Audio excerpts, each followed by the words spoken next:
നമസ്കാരം. ഞാൻ ഡോക്ടർ ബ്രിജേഷ്. സ്വാഗതം കരിയർ പാത്വേയിലേക്ക്.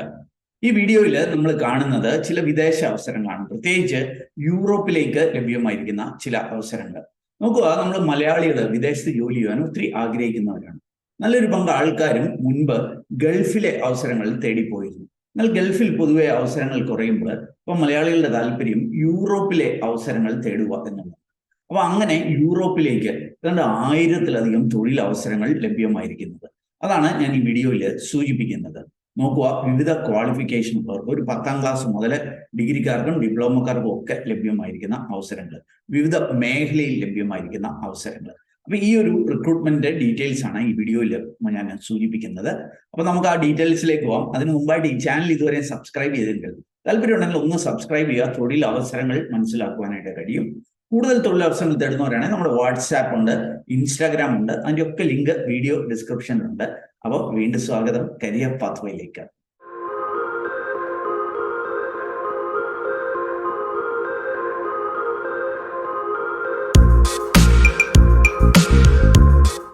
നോക്കുക, യൂറോപ്പിലെ ഈ അവസരം ലഭ്യമായിരിക്കുന്നത് ഗ്രീസ് എന്ന രാജ്യത്താണ്. ഗ്രീസ് ഒരുപക്ഷെ നമുക്ക് പരിചിതമായ ഒരു രാജ്യമാണ്. പാശ്ചാത്യ സംസ്കാരത്തിന്റെ ഒക്കെ കളിത്തൊട്ടിൽ എന്നറിയപ്പെടുന്ന ഒരു രാജ്യം. ഒളിമ്പിക്സ് ഒക്കെ ആരംഭിച്ച രാജ്യം, അല്ലെങ്കിൽ കണക്കിലും സയൻസിലും ഒക്കെ ഒത്തിരി ആധുനിക പ്രാചീന കാലത്തെ ഡെവലപ്മെന്റ്സ് ഒക്കെ ഉണ്ടായിട്ടുള്ള ഒരു രാജ്യം. അതിമനോഹരമായ ഒരു രാജ്യം, ഒത്തിരി കടൽ തീരങ്ങളൊക്കെയുള്ള ഈ ഒരു രാജ്യം ടൂറിസ്റ്റുകളുടെ ഒരു പറുദീസയാണ്. അപ്പൊ ഈ ഒരു യൂറോപ്യൻ രാജ്യത്തേക്കാണ് ഈ ഒരു റിക്രൂട്ട്മെന്റ് അനൗൺസ് ചെയ്തിരിക്കുന്നത്. അതും 1000-ലധികം തൊഴിൽ അവസരങ്ങളാണ് വിവിധ മേഖലകളിൽ ലഭ്യമായിരിക്കുന്നത്. അപ്പൊ ഇതിന്റെ ഡീറ്റെയിൽസ് നമുക്കൊന്ന് മനസ്സിലാക്കാം. 1000+ ഗ്രീൻ ജോബ് ഓപ്പർച്യൂണിറ്റീസ്. ഇത് 5 ഇയർ TRC ആയിരിക്കും നിങ്ങൾക്ക് ലഭ്യമാവുക. അതായത് residence card, temporary residence card TRCയിലായിരിക്കും ഈ ഒരു റിക്രൂട്ട്മെന്റ് നടക്കുക. അപ്പൊ 5 വർഷം നിങ്ങൾക്ക് ഏറ്റവും മിനിമം അവിടെ ജോലി ചെയ്യുവാനായിട്ടുള്ള അവസരങ്ങളുണ്ട്. പിന്നീട് ആവശ്യമുള്ള വർഷം എക്സ്റ്റെൻഡ് ചെയ്യപ്പെടും. അപ്പം 5 ഇയർ TRCയിലായിരിക്കും ഈ ഒരു റിക്രൂട്ട്മെന്റ്. 2 തരം റിക്രൂട്ട്മെന്റ് ഉണ്ട്. ചില ജോലികൾ സീസണൽ ജോബ്സ് ആണ്. അതായത് ഇപ്പൊ ഞാൻ പറഞ്ഞ ഇതൊരു ടൂറിസം രാജ്യമാണെന്ന്, അവിടെ ഹോസ്പിറ്റാലിറ്റി മേഖലയിലൊക്കെ ഒത്തിരി അവസരങ്ങളുണ്ട്. അങ്ങനെയുള്ളതൊക്കെ സീസണൽ ജോബ്സ് ആണ്. കാരണം അവിടുത്തെ ഒരു മെയിൻ സീസൺ എന്ന് പറഞ്ഞാൽ ഒരു മാർച്ച് മുതൽ ഡിസംബർ വരെയാണ്. പിന്നെ ജനുവരി ഫെബ്രുവരി ഒക്കെ നല്ല തണുപ്പുള്ള സമയമാണ്. അതുകൊണ്ട് തന്നെ ഒത്തിരി ടൂറിസ്റ്റുകളൊന്നും വരത്തില്ല. അപ്പൊ അതുകൊണ്ട് നിങ്ങൾ 9 മാസത്തേനായിരിക്കും ജോലി ചെയ്യേണ്ടതായിട്ട് വരിക. 9 മാസം കഴിയുമ്പോൾ നിങ്ങൾക്ക് താല്പര്യം ഉണ്ടെങ്കിൽ നാട്ടിലേക്ക് തിരിച്ചു വരാം, അല്ലെങ്കിൽ ആ രാജ്യത്ത് തന്നെ മറ്റു ജോലികളിൽ തുടരുവാനായിട്ടായിരിക്കും. അതിന് ഒരു ചെറിയ പെനാൽറ്റി ഒക്കെ അടയ്ക്കേണ്ടതായിട്ട് വരും. അതൊരു ചെറിയ എമൗണ്ട് മാത്രമേ ഉള്ളൂ. അപ്പൊ അതാണ് സീസണൽ ജോബ്സ് എന്ന് പറഞ്ഞാൽ. എന്നാൽ മറ്റ് ചില ജോലികളുണ്ടെങ്കിൽ അത് ഫുൾ ടൈം ആയിട്ട് വർഷം മുഴുവൻ ചെയ്യാവുന്ന ജോലികളുമാണ്. ഇങ്ങനെയുള്ള ഏരിയകളിലേക്കാണ് ഇവരെ ഹയർ ചെയ്യുന്നത്.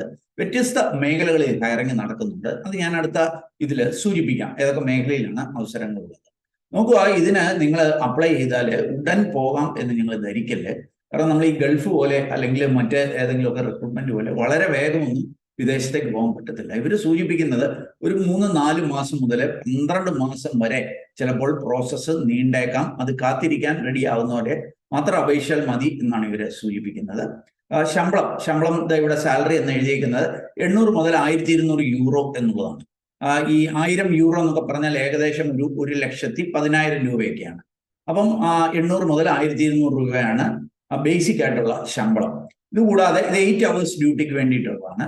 ഇതുകൂടാതെ നിങ്ങൾ എന്താ പറയാ, എക്സ്ട്രാ ജോലി ചെയ്ത് ഓവർ ടൈം ഒക്കെ പണം ജോലി ചെയ്ത് കൂടുതൽ വരുമാനമൊക്കെ ഉണ്ടാക്കുവാനുള്ള അവസരങ്ങളുണ്ട്.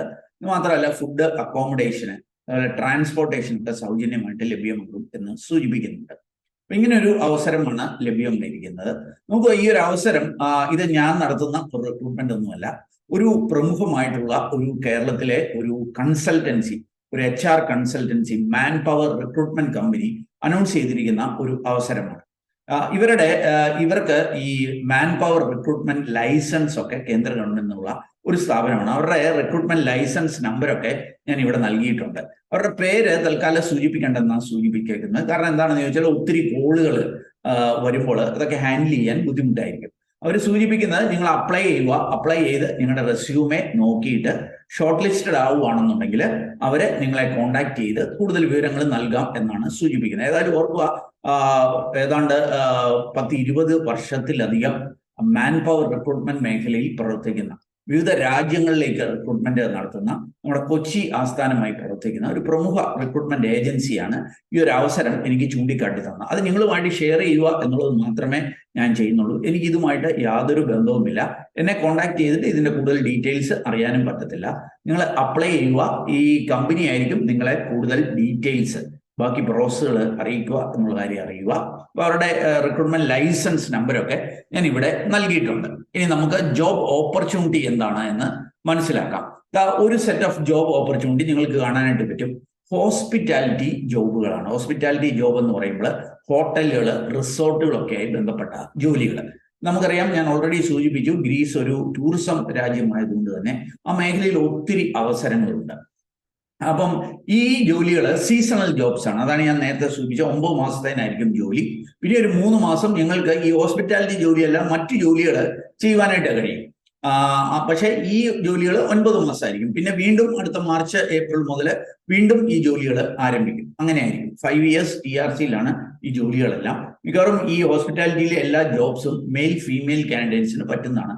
കാര്യങ്ങൾ ഇവിടെ സൂചിപ്പിച്ചിട്ടുണ്ട്. ബെൽബോയ് അല്ലെങ്കിൽ ഗാർഡനർ അല്ലെങ്കിൽ ലൈഫ് ഗാർഡ്, ഇതൊക്കെ മെയിൽ കാൻഡിഡേറ്റ്സിന് മാത്രമേ പറ്റത്തുള്ളൂ എന്നുള്ള കാര്യം അറിയുക. അപ്പോൾ ഓരോ വേക്കൻസിയുടെയും ഡീറ്റെയിൽസ് അവിടെ നൽകിയിട്ടുണ്ട്. ഹൗസ് കീപ്പർ ഉണ്ട്. നമുക്കറിയാം, ഹൗസ് കീപ്പർ എന്ന് പറഞ്ഞാൽ റൂമൊക്കെ ക്ലീൻ ചെയ്യുക, ബെഡൊക്കെ വിരിക്കുക, അങ്ങനെയുള്ള ജോലികൾ. വെയിറ്റർ, വെയിറ്ററസ് ഉണ്ട്. അതായത് ഭക്ഷണത്തിന്റെ ഒക്കെ ഓർഡർ ടേബിളിൽ എടുക്കുന്ന പോലെയുള്ള ജോലികൾ. കുക്ക്, പാചകം ചെയ്യുക. കിച്ചൺ ഹെൽപ്പർ, പാചകം ചെയ്യുന്നവരെ ഹെൽപ്പ് ചെയ്യുന്ന ജോലികൾ. ഡിഷ് വാഷേഴ്സ്, പാത്രങ്ങൾ കഴുകുന്ന ജോലികൾ. പിന്നെ പേസ്ട്രി ബേക്കർ, അതായത് നമുക്കറിയാമല്ലോ ഈ എന്താ പറയുക, ഈ പേസ്ട്രി ബേക്കർ എന്നൊക്കെ പറയുമ്പോൾ ഈ ബേക്ക് ചെയ്യുക, കേക്ക് ഉണ്ടാക്കുക, പേസ്ട്രീസ് ഉണ്ടാക്കുക, അങ്ങനെയുള്ള ജോലികൾ ചെയ്യുക. പിന്നെ ജനറൽ ആയിട്ടുള്ള ക്ലീനർ ജോലികൾ ലഭ്യമാണ്. ഗാർഡനിൽ ചെടികൾ നനയ്ക്കുക, അത് വളർത്തുക, അങ്ങനത്തെ ഉള്ള ജോലികൾ.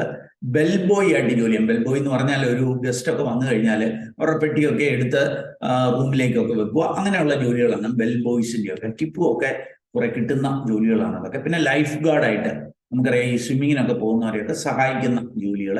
പിന്നെ ബാരിസ്റ്റ എന്നൊക്കെ പറഞ്ഞാൽ നമ്മുടെ ഈ കാപ്പിയൊക്കെ ഉണ്ടാക്കുവാനായിട്ട് ഒക്കെ സഹായിക്കുന്ന, അതൊക്കെ എടുത്ത് നൽകുന്ന അങ്ങനെയുള്ള ജോലികൾ. പിന്നെ റിസപ്ഷനിസ്റ്റ്, നമുക്കറിയാവുന്ന ഒരു ജോബ് ഫംഗ്ഷനാണ്. അതുപോലെ ഷെഫായിട്ട്, കോണ്ടിനെന്റൽ ഷെഫൊക്കെയുള്ള ജോലികൾ. ഇങ്ങനെയൊക്കെയുള്ള ജോലി അവസരങ്ങളാണ് ലഭ്യമായിരിക്കുന്നത്. പിന്നെ ബേസിക് പാക്കേജ് സൈഡിൽ നൽകിയിരിക്കുന്നത് ശ്രദ്ധിക്കുക. ഇത് മിക്കവാറും ഈ ജോലികൾക്കെല്ലാം ഒരു 2 year എങ്കിലും എക്സ്പീരിയൻസ് അതാത് മേഖലയിലുള്ളവർക്കുള്ള അവസരങ്ങളാണ് എന്ന് മനസ്സിലാക്കുക. ഇനി അപ്പം ഈ ഇങ്ങനത്തെ ജോലികൾ, അതായത് ഹോസ്പിറ്റാലിറ്റി മേഖലയിലെ ജോലികൾ കൂടാതെ മറ്റു ചില അവസരങ്ങളുണ്ട്.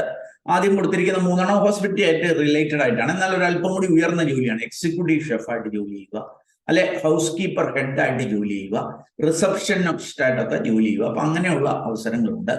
അതുകൂടാതെ ഈ സ്കിൽഡ് ആയിട്ടുള്ളവരുടെ റിക്രൂട്ട്മെന്റ് ഉണ്ട്. ടെക്നീഷ്യന്മാരുടെ റിക്രൂട്ട്മെന്റുകൾ, കൺസ്ട്രക്ഷൻ ജോലികൾ. ഇപ്പൊ നമുക്കറിയാം, കൺസ്ട്രക്ഷൻ എന്ന് പറഞ്ഞാൽ മെയ്സൺ ഉണ്ട്, കാർപ്പൻറ്റർ ഉണ്ട്. അതായത് മെയ്സൺ എന്ന് പറഞ്ഞാൽ കല്ലാശാരി, മരയാശാരി, പിന്നെ കമ്പി കെട്ടുന്നവർ, അല്ലെ. ഇങ്ങനെ കുറേ ജോലികളുണ്ട്. ഡ്രാഫ്റ്റ്സ്മാന്, അങ്ങനെയൊക്കെയുള്ള ട്രേഡ്സ്മാന്, അങ്ങനെയൊക്കെയുള്ള കൺസ്ട്രക്ഷൻ ജോലികളിലേക്ക് ഇറങ്ങി നടക്കുന്നുണ്ട്.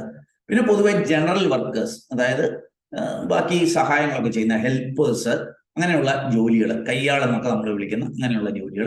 വെയർ ഹൗസിലെ ലേബേഴ്സ്, ഇങ്ങനെയുള്ള ജോലികളിലേക്കൊക്കെയാണ് റിക്രൂട്ട്മെന്റ് നടക്കുന്നത്. നോക്കുക, ഇതിനകത്ത് ഞാൻ പറഞ്ഞു, മുമ്പ് സൂചിപ്പിച്ചതിനൊക്കെ 2 years ഒക്കെ എക്സ്പീരിയൻസ് ആവശ്യമാണ് എന്ന് സൂചിപ്പിച്ചു.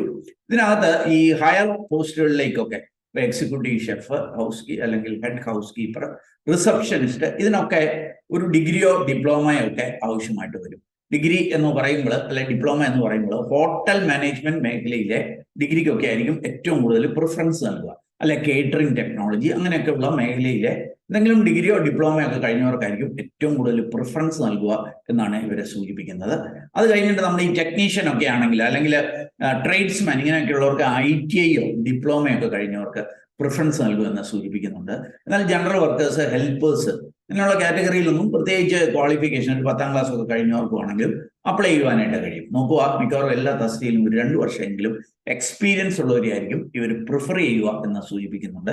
പ്രത്യേകിച്ച് നിങ്ങൾക്ക് എന്തെങ്കിലും ഗൾഫ് എക്സ്പീരിയൻസ് ഒക്കെ ഉണ്ടെങ്കിൽ അതിന് കൂടുതൽ പ്രിഫറൻസ് നൽകും എന്നും ഇവര് സൂചിപ്പിച്ചിട്ടുണ്ട്. ഇതൊക്കെയാണ് കുറെ റിക്വയർമെന്റുകൾ ഇവിടെ ലഭ്യമായിരിക്കുന്നത്. ഓക്കെ, അപ്പോൾ നിങ്ങൾ ഇത് സാറ്റിസ്ഫൈ ചെയ്യുന്നുണ്ടെങ്കിൽ ഒന്ന് രണ്ട് കാര്യങ്ങൾ കൂടി സൂചിപ്പിക്കുക. അത് നിങ്ങൾ ചെയ്യേണ്ടത് നിങ്ങളുടെ റെസ്യൂമെ അയക്കുക എന്നുള്ളതാണ്. എങ്ങനെ അയക്കണം എന്ന് ഞാൻ സൂചിപ്പിക്കാം. റെസ്യൂമെ അയച്ച് ഷോർട്ട് ലിസ്റ്റ് ചെയ്യുകയാണെങ്കിൽ അവർ മറ്റു ചില കാര്യങ്ങൾ കൂടി നിങ്ങളിൽ നിന്ന് ആവശ്യപ്പെടും. ഒന്ന്, നിങ്ങളുടെ ഒരു വീഡിയോ, ഒരു സെൽഫ് വീഡിയോ, നിങ്ങൾ ജോലി ചെയ്യുന്നതിന്റെ ഒരു വീഡിയോ ആരെ കൊണ്ടെങ്കിലും ഒന്ന് എടുപ്പിച്ച് അയക്കണമെന്ന് സൂചിപ്പിക്കുന്നുണ്ട്. കൂടാതെ നിങ്ങളുടെ പാസ്പോർട്ടിന്റെ എല്ലാ പേജുകളും അയക്കേണ്ടതായിട്ട് വരും. ഒക്കെ പിന്നാലെ അയച്ചാൽ മതി. പിന്നെ നിങ്ങളുടെ birth certificate, computerised birth certificate വേണ്ടി വരും. 36 മാസമെങ്കിലും മിനിമം വാലിഡിറ്റി ഉള്ള പാസ്പോർട്ട് നൽകേണ്ടതായിട്ട് വരും. പിന്നെ നിങ്ങളുടെ CV യൂറോപ്പാസ് ഫോർമാറ്റിലേക്ക് മാറ്റണം. അതായത് യൂറോപ്പിലൊക്കെ ഉപയോഗിക്കുന്ന റെസ്യൂമെ, ബയോഡേറ്റയ്ക്ക് ഒരു പ്രത്യേക ഫോർമാറ്റ് ഉണ്ട്, അതിലേക്കൊക്കെ മാറ്റണം. ഈ കാര്യങ്ങളൊക്കെ അവർ നിങ്ങളെ ഹെൽപ്പ് ചെയ്യും എന്നാണ് സൂചിപ്പിക്കുന്നത്. പിന്നെ നിങ്ങളുടെ എക്സ്പീരിയൻസ് ഉള്ള അതിന്റെ ഒരു പ്രൂഫും കൂടി നൽകേണ്ടതായിട്ട് വരും എന്നാണ് സൂചിപ്പിക്കുന്നത്. അപ്പൊ ഇങ്ങനെയൊക്കെ വേണം അപ്ലൈ ചെയ്യാനായിട്ട്. ഇതൊന്നും ആവശ്യമില്ല. ബേസിക് ആയിട്ട് നിങ്ങൾ അപ്ലൈ ചെയ്യുവാനായിട്ട് നിങ്ങളുടെ റെസ്യൂമെ മാത്രം മതി. അതായത് ഒരു നല്ല ബയോഡേറ്റ ഉണ്ടാക്കുക. അതിനകത്ത് നിങ്ങളുടെ ക്വാളിഫിക്കേഷൻ എന്താണ്, എക്സ്പീരിയൻസ് എന്താണ്, ആ കാര്യങ്ങളൊക്കെ മെൻഷൻ ചെയ്യുക. അത്യാവശ്യം ലാംഗ്വേജ് സ്കിൽസ് കൂടെ വേണം കേട്ടോ. അത് പ്രത്യേകം നിങ്ങളൊന്ന് ഓർക്കുക. കാരണം യൂറോപ്പിലേക്കൊക്കെ പോകുമ്പോൾ അവിടെ ഒന്ന് സംസാരിച്ച് അവരൊക്കെ ആയിട്ട് ഒന്ന് പിടിച്ചു നിൽക്കാനുള്ള ഇംഗ്ലീഷും കൂടി അറിയണം. അതും പ്രധാനമാണ്. അപ്പൊ അങ്ങനെയൊക്കെയുള്ള ക്വാളിഫിക്കേഷൻ ഉള്ളവരുണ്ടെങ്കിൽ നിങ്ങളുടെ റെസ്യൂമെ ഇവിടെ നൽകിയിരിക്കുന്ന ഇമെയിൽ ID-യിലേക്ക് നിങ്ങൾക്ക് മെയിൽ ചെയ്ത് നൽകാനായിട്ട് കഴിയും. മെയിൽ ചെയ്യുമ്പോൾ പ്രത്യേകം ഓർക്കുക ഏത് ജോലിക്കാണ് നിങ്ങൾ അപ്ലൈ ചെയ്യുന്നത്. ഇപ്പോൾ ഹൗസ് കീപ്പർ ആകാം, ട്രേഡ്സ്മാൻ ആകാം, അല്ലെങ്കിൽ റിസപ്ഷനിസ്റ്റ് ആകാം. ഏത് ജോലിക്കാണ് നിങ്ങൾ അപ്ലൈ ചെയ്യുന്നത് എന്നുള്ളത് അവിടെ മെൻഷൻ ചെയ്യുക. അത് സബ്ജക്റ്റിൽ അത് വെക്കാം. Application for the post of receptionist അങ്ങനെയൊക്കെ വെച്ച് നിങ്ങളുടെ റെസ്യൂമെ, അപ്ഡേറ്റഡ് ആയിട്ടുള്ള CV അത് മാത്രം തൽക്കാലം അയച്ചാൽ മതി. ഈ ഒരു മെയിൽ ID-യിലേക്ക് അയക്കുവാനാണ് അവരെ സൂചിപ്പിക്കുന്നത്. അത് അവരെ നോക്കിയിട്ട് നിങ്ങൾ ഷോർട്ട് ലിസ്റ്റ് ആവുകയാണെങ്കിൽ നിങ്ങളെ കോണ്ടാക്ട് ചെയ്ത് ബാക്കി ഡോക്യുമെന്റ്സ് നൽകാൻ, അല്ലെ ബാക്കി പ്രോസസ്സ് കാര്യങ്ങളൊക്കെ സൂചിപ്പിക്കും എന്നാണ് സൂചിപ്പിക്കുന്നത്. നോക്കുക, ഇത് ഒരു കൺസൾട്ടൻസി വഴിയുള്ള റിക്രൂട്ട്മെന്റ് ആയതുകൊണ്ട് തന്നെ അതിൻ്റെതായ ചില ചെലവുകളൊക്കെ അവരെ ആവശ്യപ്പെടും. അതൊക്കെ വഹിക്കുവാനായിട്ട് നിങ്ങൾ റെഡി ആയിരിക്കണം. ഇതൊക്കെ നോക്കുക, ഈ കമ്പനിയുമായിട്ട് വേണം നിങ്ങൾ ഇതിന്റെ കാര്യങ്ങളൊക്കെ ചെയ്യുവാനായിട്ട്, അല്ലെങ്കിൽ ഡിസ്കഷൻസ് ഒക്കെ നടത്തുവാനായിട്ട്. നോക്കുക, ഞാൻ കണ്ടെത്തിയ ഒരു അവസരം നിങ്ങളുമായിട്ട് ഷെയർ ചെയ്തു എന്നുള്ളതേ ഉള്ളൂ. നിങ്ങൾ ഇതിനകത്ത് താല്പര്യമുണ്ടെങ്കിൽ റെസ്യൂമെ അയക്കുക. അതിനുശേഷം ഈ കമ്പനി ഷോർട്ട് ലിസ്റ്റ് ആവുകയാണെങ്കിൽ നിങ്ങളെ കോണ്ടാക്ട് ചെയ്യും ഈ മാൻ പവർ ഏജൻസി. എന്നിട്ട് അവരുമായിട്ട് ഡീറ്റെയിൽസ് ചോദിച്ച് മനസ്സിലാക്കി നിങ്ങൾക്ക് തൃപ്തികരമാണെങ്കിൽ മാത്രം മുന്നോട്ടേക്ക് പോവുക. നമുക്ക് ഇതൊരു വിദേശ റിക്രൂട്ട്മെന്റ് ആയതുകൊണ്ട് തന്നെ വളരെ ശ്രദ്ധാപൂർവം വേണം മുന്നോട്ടേക്ക് പോകാൻ. പക്ഷെ ഇതൊരു എന്താ പറയുക, റെപ്യൂട്ടഡ് ആയിട്ടുള്ള ഒരു മാൻ പവർ ഏജൻസിയാണ്. അവരുടെ എന്താ പറയുക 2028 വരെ അവർക്ക് ഈ റിക്രൂട്ട്മെന്റ് ലൈസൻസും കേന്ദ്ര ഗവൺമെന്റ് ഉള്ളതായതുകൊണ്ട് തന്നെ അങ്ങനെ ഒരു വലിയ ബുദ്ധിമുട്ടൊന്നും റിക്രൂട്ട്മെന്റ് ഏജൻസിയുമായി ബന്ധപ്പെട്ട് വരാനായിട്ടില്ല. എങ്കിലും ഈ ജോലിക്കൊക്കെ നിങ്ങൾക്ക് എലിജിബിൾ ആണോ, പറ്റുമോ, അതേപോലെ തന്നെ നിങ്ങളുടെ എന്താ പറയുക എക്സ്പീരിയൻസ് ഒക്കെ ഇവിടെ സ്യൂട്ടബിൾ ആണോ എന്നൊക്കെ നോക്കി മാത്രം മുന്നോട്ടേക്ക് പോവുക. എൻ്റെ വാക്ക് ഒന്നും നിങ്ങൾ ഇതിനകത്ത് കൺസിഡർ ചെയ്യേണ്ട. കമ്പനി പറയുന്ന കൃത്യമായ കാര്യങ്ങൾ മാത്രം മനസ്സിലാക്കി മുന്നോട്ടേക്ക് പോവുക. അതായത് ഈ ഒരു വീഡിയോ അത് നിങ്ങൾ പൂർണ്ണമായിട്ട് കണ്ടതിലുള്ള നന്ദി അറിയിക്കട്ടെ. വീഡിയോ ഇഷ്ടപ്പെട്ടാൽ താല്പര്യമുണ്ടെങ്കിൽ ഒരു ലൈക്ക് ഒന്ന് നൽകുക. ഇത് നിങ്ങളുടെ കൂട്ടുകാർക്കോ ബന്ധുക്കാർക്കോ ഒക്കെ ഉപകാരപ്പെടുമെന്ന് തോന്നുന്നെങ്കിൽ അവർക്കൊന്ന് ഷെയർ ചെയ്ത് നൽകുക. ഒരു എന്താ പറയുക, ഒരു യൂറോപ്യൻ അവസരം നഷ്ടപ്പെടുത്തേണ്ട കാര്യമില്ലല്ലോ. ഇനി ഈ ഇതേപോലെയുള്ള കൂടുതൽ ജോബ് ഓപ്പർച്യൂണിറ്റി നിങ്ങൾ തേടുന്നുണ്ടെങ്കിൽ നമ്മളുടെ ഈ ഒരു ചാനൽ സബ്സ്ക്രൈബ് ചെയ്യാം. അതേപോലെ കൂടുതൽ അവസരങ്ങൾ നമ്മുടെ വാട്സാപ്പ് ചാനലും ഇൻസ്റ്റാഗ്രാമിലും ഒക്കെ ലഭ്യമാണ്. അതിൻ്റെയൊക്കെ ലിങ്ക് വീഡിയോ ഡിസ്ക്രിപ്ഷനിലുണ്ട്. jobsbridge.com എന്ന നമ്മുടെ സൈറ്റ് സന്ദർശിച്ചാൽ കൂടുതൽ ജോബ് ഓപ്പർച്യൂണിറ്റി മനസ്സിലാവും. അപ്പൊ നല്ലൊരു ഭാവി ഞങ്ങൾക്ക് നേർന്നുണ്ട്. നിർത്തട്ടെ. നന്ദി, നമസ്കാരം.